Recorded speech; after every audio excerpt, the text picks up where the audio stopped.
പോലീസിന്റെ അന്വേഷണ നീക്കമാണ് ഡാൻ വിശദീകരിച്ചത്. വി അനിൽകുമാർ നമുക്കൊപ്പം ചേരുന്നുണ്ട്. അസിസ്റ്റന്റ് ജനറൽ സെക്രട്ടറിയാണ് SRMUവിന്റെ. ശ്രീ അനിൽകുമാർ, ട്രെയിൻ യാത്ര സുരക്ഷിതമോ എന്ന ചോദ്യം പല ഘട്ടങ്ങളിലായി ഉയർത്തുന്നുണ്ട്. നിങ്ങളുടെ ജീവനക്കാരുടെ സംഘടനയ്ക്കും പല അഭിപ്രായങ്ങൾ ഇക്കാര്യത്തിൽ പറയാനുണ്ടാവും. ജീവനക്കാരുടെ ഒഴിവുകൾ നികത്തുന്നില്ല, അങ്ങനെയുള്ള വിഷയങ്ങളുണ്ട്. യഥാർത്ഥത്തിൽ റെയിൽവേ യാത്രക്കാരുടെ സുരക്ഷ സംബന്ധിച്ച് ഏറ്റവും വിമുഖത കാട്ടുന്ന അല്ലെങ്കിൽ ഒട്ടും ഉത്തരവാദിത്തമില്ലാത്ത ഒരു നടപടി, ഒരു നിലപാടുണ്ട് എന്നതിന്റെ തെളിവ് കൂടിയല്ലേ ഈ ആവർത്തിക്കപ്പെടുന്ന സംഭവം? തീർത്തും അങ്ങനെ പറയാനായിട്ട് ബുദ്ധിമുട്ടാണ്. കാരണം കാലാകാലങ്ങളിൽ ആ സുരക്ഷ വർദ്ധിപ്പിക്കത്തക്ക രീതിയിലുള്ള സംവിധാനങ്ങൾ റെയിൽവേയുടെ ഭാഗത്ത് ഉണ്ടാകുന്നുണ്ട്. പക്ഷെ അത് എത്രമാത്രം പ്രായോഗികമാകുന്നു എന്നുള്ളതാണ്. പ്രായോഗികമാകുന്ന വെച്ചാൽ അത്ര സഫീഷ്യന്റ് ആയിട്ടുള്ള രീതിയിൽ ചെയ്യാൻ പറ്റുന്നില്ല. കാരണം നിങ്ങൾ നേരത്തെ സൂചിപ്പിച്ചതുപോലെ അതിൻ്റെ ഒരു പ്രധാന ഘടകം എന്ന് പറയുന്നത് ഈ ആളിന്റെ കുറവ്, സുരക്ഷാ ഉദ്യോഗസ്ഥന്മാരുടെ കുറവ് അതിലൊരു പ്രധാന ഘടകമാണ്. പിന്നെ അൺറിസർവ്ഡ് കോച്ചസിൽ ഇങ്ങനെയുള്ള സംഭവങ്ങൾ എന്ന് വെച്ചാൽ എപ്പോഴും പണ്ടുപോലെ നമ്മുടെ നാട്ടുകാരും എല്ലാവരും പൊതുഭാഗത്തു നിന്നെല്ലാം ഉള്ള ഒരു അഭിപ്രായം എന്ന് പറയുന്നത് തീർത്തും അൺറിസർവ്ഡ് കോച്ചസിൽ ഒരു പ്രൊട്ടക്ഷൻ ഫോഴ്സിന്റെ ആൾക്കാർ ഉണ്ടാകണമെന്നാണ്. അപ്പൊ അത് കൃത്യമായിട്ട് ചെയ്യത്തക്ക രീതിയിലുള്ള സംവിധാനം റെയിൽവേ സംബന്ധിച്ചിടത്തോളം ഉണ്ട്. ഇൻഫ്രാസ്ട്രക്ചറിൽ ആളിനെ കൂട്ടി ചെയ്യാൻ പറ്റുന്ന ഒരു കാര്യമേ ഉള്ളൂ. പക്ഷെ അതിന് ഘട്ടഘട്ടമായിട്ടുള്ള വ്യത്യാസങ്ങൾ വരുത്തുന്നുണ്ട്. ഓൾ ഇന്ത്യ ലെവലിൽ തന്നെ വരുത്തുന്നുണ്ട്. ആളിനെ കൂട്ടുന്ന ഒരു സ്വഭാവം ഇല്ല. ആളിനെ കൂട്ടുന്ന എംപ്ലോയീസിന്റെ ആനുപാതികമായിട്ടുള്ള വർധനവ് നടക്കുന്നില്ല. അത് എല്ലാ ഭാഗത്തും പ്രതിഫലിക്കുന്നുണ്ട്. എല്ലാ ഭാഗത്തും അതിനോടുണ്ടാകുന്ന വീഴ്ചകൾ സംഭവിക്കുന്നു. ഇവിടെ ഈ സംഭവിച്ചതെന്ന് വെച്ചാൽ വളരെ ദാരുണമായിട്ടുള്ള ഒരു കാര്യമാണ്. ഇത് നേരത്തെ നടന്നിട്ടുണ്ടല്ലോ. ഇതിപ്പോ സാധാരണ പാസഞ്ചറിനാണ് സംഭവിച്ചിരിക്കുന്നത്. സാധാരണ പാസഞ്ചർ ഒരു പെൺകുട്ടിയൊക്കെയാണ് സംഭവിച്ചിരിക്കുന്നത്. ഇതേ അവസ്ഥകൾ നേരത്തെയൊക്കെ ഉണ്ടായിട്ടുണ്ട്. എന്തിന് എംപ്ലോയീസിന്റെ ഇടയിൽ ഇത് സംഭവിച്ചു. ഒരു TT ഇതേ കണക്ക് ഒരാള് തള്ളിയിട്ട് ഒരു വിനോദം തോന്നുന്നു TT നമ്മുടെ സഹപ്രവർത്തകൻ തള്ളിയിട്ട് പിന്നെ കൊല്ലപ്പെട്ടില്ലേ. അപ്പൊ ഇങ്ങനെയുള്ള അവസ്ഥകൾ മാറ്റണമെന്നുണ്ടെങ്കിൽ തീർച്ചയായിട്ടും റെയിൽവേ കുറച്ചുകൂടെ ഈ കാര്യത്തില് പിന്നെ ഒരു മെല്ലപ്പോക്ക് നയം മാറ്റി വളരെ ഫാസ്റ്റായിട്ട് തന്നെ ഇതിനുള്ള നടപടികൾ സ്വീകരിക്കണമെന്നാണ് നമുക്ക് പറയാനുള്ളത്. ഇവിടെ ഇത് ട്രെയിനിനകത്ത് നടക്കുന്ന സംഭവങ്ങൾ, പക്ഷെ ട്രെയിനിന്റെ പുറത്ത് ഈ ട്രെയിൻ ഓടുന്നതിനുമായിട്ട് ബന്ധപ്പെട്ടിട്ടുള്ള ബുദ്ധിമുട്ടുകൾ യഥാർത്ഥത്തിൽ ആരും ചർച്ച ചെയ്യപ്പെടുന്നില്ല. ഇവിടെ ട്രാക്കിൽ പണി ചെയ്യുന്ന തൊഴിലാളികളാണ് യഥാർത്ഥത്തിൽ ഏറ്റവും പ്രധാനപ്പെട്ട ഈ പണി എന്ന് പറയുന്നത്. റെയിൽവേ സംബന്ധിച്ചിടത്തോളം ട്രാക്കില്ലെന്നുണ്ടെങ്കിൽ റെയിൽവേ ഓടാനായിട്ട് കഴിയത്തില്ല. അവരുടെ വളരെമായിട്ടുള്ള കുറവാണ് അവിടെ സംഭവിച്ചിരിക്കുന്നത്. ഗേറ്റിൽ പണി ചെയ്യുന്നത്, ഗേറ്റിൽ 24 മണിക്കൂർ 48 മണിക്കൂറാണ് ഗേറ്റിൽ ജോലി ചെയ്യുന്നത്. ഇപ്പൊ ഗേറ്റിൽ ജോലി ചെയ്യുന്ന തൊഴിലാളികളുടെ സുരക്ഷ, അവര് സ്ത്രീ തൊഴിലാളികൾ അവരുടെ വീട്ടിൽ നിന്ന് ആൾക്കാരെ കൊണ്ടുവന്നാണ് അത് രാത്രി കാലങ്ങളിൽ നിൽക്കുന്നത്. അവര് ആക്രമിക്കപ്പെടുന്നു. അവര് മുളക് പൊടി കലക്കി വെച്ച് പിന്നെ രാത്രി കൂട്ടി ചെയ്യേണ്ട ഒരു ഗതികേടാണ് ഉള്ളത്. അപ്പൊ ഇതൊക്കെ വളരെ അടിയന്തരമായിട്ട് നമ്മുടെ സിസ്റ്റത്തിലുള്ള മേലധികാരികൾ ശ്രദ്ധിക്കേണ്ടത്, അതിന് വേണ്ട നടപടികൾ സ്വീകരിക്കേണ്ടതുമാണ്. അല്ലെന്നുണ്ടെങ്കിൽ ഇങ്ങനെ ഒറ്റപ്പെട്ട സംഭവങ്ങൾ ഇത് പിന്നെ നിരന്തര സംഭവങ്ങളായിട്ട് മാറാനായിട്ടുള്ള. ശ്രീ അനിൽകുമാർ, ഈ നമുക്ക് സുരക്ഷാ ജീവനക്കാർ ഇപ്പം RPF ആയാലും സംസ്ഥാന പോലീസ് ആയാലും ഒരുക്കേണ്ട സുരക്ഷ, അതിനൊരു പ്രോട്ടോകോൾ ട്രെയിനുകൾക്ക് പൊതുവിൽ ഉണ്ടാവാം. പക്ഷേ അതിനപ്പുറം ഈ TTമാരുടെ സാന്നിധ്യം ഇത്തരം കോച്ചുകളിൽ സാധാരണ ഉണ്ടാവാറില്ലേ? എന്താണ് ഇത് സംബന്ധിച്ചുള്ള പ്രശ്നം? എന്താണ് യഥാർത്ഥത്തിൽ? പലപ്പോഴും AC കോച്ചുകളിലൊക്കെയാണ് അവരുടെ ഒരു സാന്നിധ്യം നമ്മൾ കാണുന്നത്. ജനറൽ കോച്ചുകളിലേക്ക് ഇവർക്ക് എത്തിപ്പെടാൻ കഴിയാതെ വരുന്നതാണോ? ഇല്ല, അതിനകത്ത് ഒരു TTമാരുടെ രണ്ട് തരമുണ്ട്. ഒന്ന് സ്ക്വാഡ് TTs, മറ്റത് നോർമലായിട്ട് പിന്നെ നമ്മുടെ സർക്കാർ പിന്നെ ഗവൺമെന്റ് തന്നെ നിശ്ചയിച്ചിട്ടുള്ള ബോഗികളിൽ പിന്നെ ചെക്ക് ചെയ്യുന്ന, അവരുടെ റിസർവ്ഡ് പാസഞ്ചേഴ്സിനെ കൃത്യമായിട്ട് പിന്നെ ചെക്ക് ചെയ്യുന്ന TTs ഉണ്ട്. അപ്പൊ അവർക്ക് നോമിനേറ്റഡ് കോച്ചസ് ഉണ്ട്. ഒരു 3-4 കോച്ച് നോക്കണം പിന്നെ അവര് ഒരു ദിവസം. അപ്പൊ അവിടെ ഈ നിങ്ങളുടെ ചോദ്യം വളരെ പ്രസക്തമാണ്. കാരണം സാധാരണഗതിയിൽ 2 കോച്ചാണ് ഒരു TT നോക്കേണ്ടത്. അപ്പൊ 2 എന്നുള്ളത് 3 കോച്ച്. ഇപ്പൊ ട്രിവാൻഡ്രത്ത് നിന്ന് കയറി പാലക്കാട് പോകുന്നു, അല്ലെങ്കിൽ ഷൊർണൂരിൽ പോകുന്ന ഒരു TT എത്ര പാസഞ്ചർ വരുന്നു പോകുന്നു, അവരുടെ കാര്യങ്ങളെല്ലാം നോക്കി അവരുടെ എല്ലാ വിഷയങ്ങളും നോക്കി അവർ ചെക്ക് ചെയ്ത് കൃത്യമായിട്ട് കൊണ്ടുപോകേണ്ട ചുമതലയുള്ള ആള് 2-3 കോച്ച് നോക്കേണ്ട ആള് 8-10 കോച്ച് നോക്കേണ്ട ഒരു സാഹചര്യം ഇവിടെ നിൽക്കുന്നു. കാരണം അവരുടെ എണ്ണത്തിൽ വർധനവില്ല.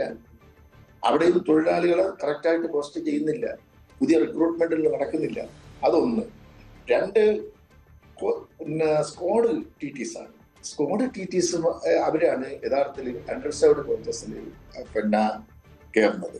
അണ്ടർസേർവ്ഡ് കോച്ചസിൽ ടിക്കറ്റ് ലെസ് പാസഞ്ചേഴ്സ് ഉണ്ടെന്നുണ്ടെങ്കിൽ അവരെ ചെക്ക് ചെയ്യാൻ പറ്റുന്ന സ്ക്വാഡ് ഇറഗുലാരിറ്റീസ് എന്തെങ്കിലും ഉണ്ടെങ്കിൽ പിടിക്കുന്നത്, അല്ലെങ്കിൽ സ്ക്വാഡ് TTs ആണ്. അപ്പൊ അവര് പിന്നെ ഒരു വൺസ് വന്ന് ചെക്ക് ചെയ്തിട്ട് പോയി കഴിഞ്ഞാൽ ഇത് കട്ട് കോച്ചാണ്. അൺറിസർവ്ഡ് കോച്ചും പിന്നെ സ്ലീപ്പർ കോച്ച് അല്ലെന്നുണ്ടെങ്കിൽ റിസർവ് കോച്ചും തങ്ങളിൽ സെപ്പറേഷൻ ഉണ്ട്. അത് പിന്നെ വെസ്റ്റബിൾ അല്ല. അപ്പൊ അവര് പിന്നെ അവിടെ നിന്ന് ഇറങ്ങി ഒരു സ്റ്റേഷനിൽ ഇറങ്ങി ചെക്ക് ചെയ്ത് ഇറങ്ങി കഴിഞ്ഞ് കഴിഞ്ഞാൽ ആ സ്റ്റേഷനിൽ നിന്നോ അതിന്റെ അടുത്ത സ്റ്റേഷനിൽ നിന്നോ ആണ് കയറാൻ അവിടെ സംഭവിക്കാം. അപ്പൊ നിരന്തരം അവിടെ TTsനെ പിന്നെ പോസ്റ്റ് ചെയ്തിട്ടില്ല. ഇതിന്റെ അവിടെ ഇപ്പൊ നോക്കുന്നല്ല റിസർവ്ഡ് പാസഞ്ചേഴ്സിന്റെ കോച്ചസ് പോലും നോക്കാനായിട്ട് TTs ഇല്ല.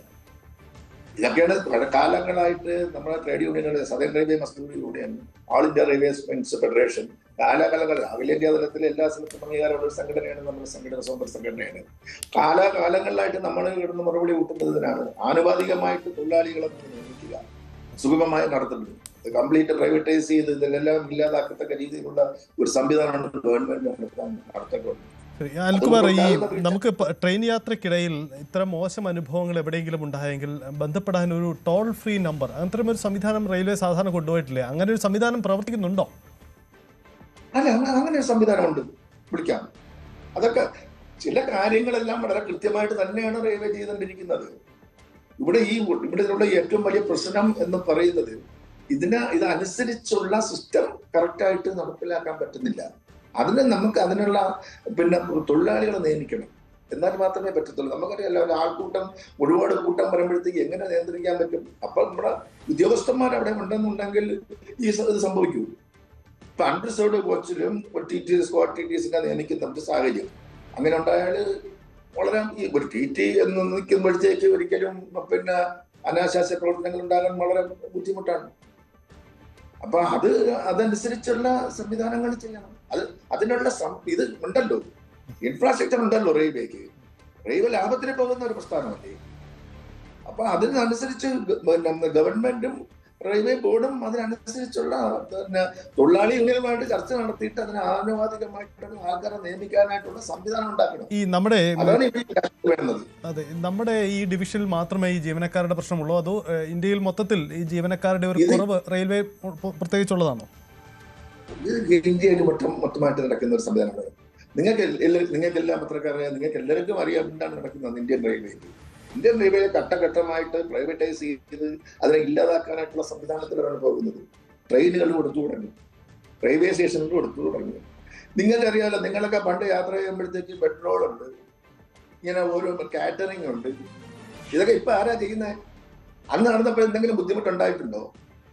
അന്ന് അതെല്ലാം റെയിൽവേ ജീവനക്കാരാണ് അത് ചെയ്തിരുന്നത്. അങ്ങനെ ഘട്ടം ഘട്ടമായിട്ട് എല്ലാം മാറ്റി കൊടുത്ത് മൊത്തമായിട്ട് ഇത് കുത്തക മുതലാളിമാർക്ക് കൊടുക്കത്തക്ക ഒരു സംവിധാനത്തിലാണ് ഗവൺമെന്റ് മുന്നോട്ട്. അനിൽകുമാർ, നമ്മൾ പലപ്പോഴും വന്ദേ ഭാരത് പോലെ വേഗം കൂടിയ കൂടുതൽ സംവിധാനമുള്ള അത്യാധുനിക സംവിധാനമുള്ള VIP-കൾ യാത്ര ചെയ്ത ട്രെയിൻ സംവിധാനങ്ങൾ കൂടുതൽ കടന്നു വരുന്നതൊക്കെ വാർത്തകൾ നിറയാറുണ്ട്.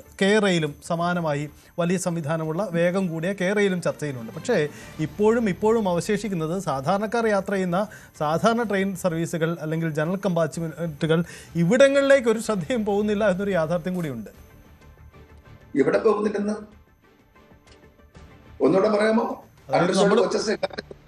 നമ്മൾ പലപ്പോഴും വന്ദേ ഭാരത് പോലെ കൂടുതൽ സംവിധാനമുള്ള വേഗം കൂടിയ ട്രെയിൻ സർവീസുകൾ വരുന്നു. അതൊക്കെ പലപ്പോഴും വാർത്തകളിലും ചർച്ചകളിലും ഒക്കെ നിറയുന്നുണ്ട്, നേട്ടമായി അവകാശപ്പെടാറുമുണ്ട്. റെയിൽ പുതിയൊരു സാധ്യതയായി പറയുന്നുണ്ട്.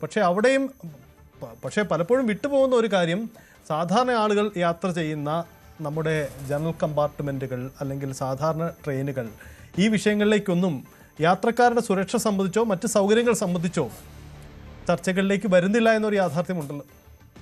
അല്ല, അത് പറയണമെന്നാണ് നമ്മൾ പറയുന്നത്. യാത്രക്കാർക്ക് യഥാർത്ഥത്തില് ഇതൊരു ലാഭത്തിന് വേണ്ടി നടത്തുന്ന ഒരു സ്ഥാപനമല്ലല്ലോ, ഇതൊരു സർവീസ് അല്ലേ. അപ്പൊ അങ്ങനെയുള്ള ഒരു സ്ഥാപനത്തിനുള്ള വാഹനങ്ങൾ വളരെ കൃത്യമായിട്ട് സാധാരണക്കാർക്ക് ഗുണപ്രദമാവുന്ന രീതിയിൽ ഉള്ള സർവീസുകൾ ആരംഭിക്കണം. ഇപ്പൊ മെമു സർവീസ് ഉണ്ട്, അതിന് ആനുപാതികമായിട്ട് മെമുവിന്റെ എണ്ണങ്ങൾ കൂട്ടണം. അപ്പൊ അത് റെയിൽ എന്ന് പറയുന്നത് ഇതൊക്കെ നടക്കുന്ന കാര്യങ്ങളാണ്. എന്താണ് റെയിൽവേ സിസ്റ്റം എന്ന് പറയുന്നത് മനസ്സിലാക്കിയാൽ അറിയാം അതിന്റെ ബുദ്ധിമുട്ട് എന്തായാലും. ശരി. എന്തായാലും അനിൽകുമാർ നമ്മൾ ഭാരിച്ച ചെലവുള്ള ഇത്രയും ഭാരിച്ച ചെലവുള്ള ഒരു കാര്യമില്ല. അതേപക്ഷം ഇന്ത്യൻ റെയിൽവേക്ക് ആ സിസ്റ്റത്തിന്റെ അകത്തൂടെ ചേർന്നുണ്ട് ഏത് സിസ്റ്റം വേണോ ഡെവലപ്പ് ചെയ്യാൻ പറ്റും. പുതുതായിട്ടൊന്നും ഉണ്ടാക്കുന്നതിനെ കുറിച്ച് ചിന്തിക്കാൻ പോലും പറ്റത്തില്ല. ശരി, നമ്മുടെ വിഷയം മാറി പോകുന്നു. മനസ്സിലാവുന്നു. നമ്മുടെ വിഷയം കേരള അല്ല, അതിനപ്പുറം റെയിൽവേ സുരക്ഷയുമായി ബന്ധപ്പെട്ട വിഷയം തന്നെ. തീർച്ചയായിട്ടും. പക്ഷേ ആനുപാതികമായിട്ട് നമ്മൾ ഈ സാധാരണ പാസഞ്ചേഴ്സിന് ഡെയിലി കമ്മ്യൂട്ടേഴ്സിന് പോകത്തക്ക രീതിയിലുള്ള സംവിധാനം ഉണ്ടാക്കേണ്ടത് തന്നെയാണ്. പിന്നെ 24 കോച്ചസ് ഘടിപ്പിച്ചിരിക്കുന്നതിന് അഡീഷണൽ ആയിട്ട് ഒരു അണ്ടർസ്റ്റേർഡ് കോച്ചുകൂടെ ഘടിപ്പിക്കണമെന്ന് പറഞ്ഞാൽ അതിനൊക്കെ പിന്നെ സുരക്ഷയുമായിട്ട് ബന്ധപ്പെട്ടുള്ള പ്രശ്നങ്ങളുണ്ട്.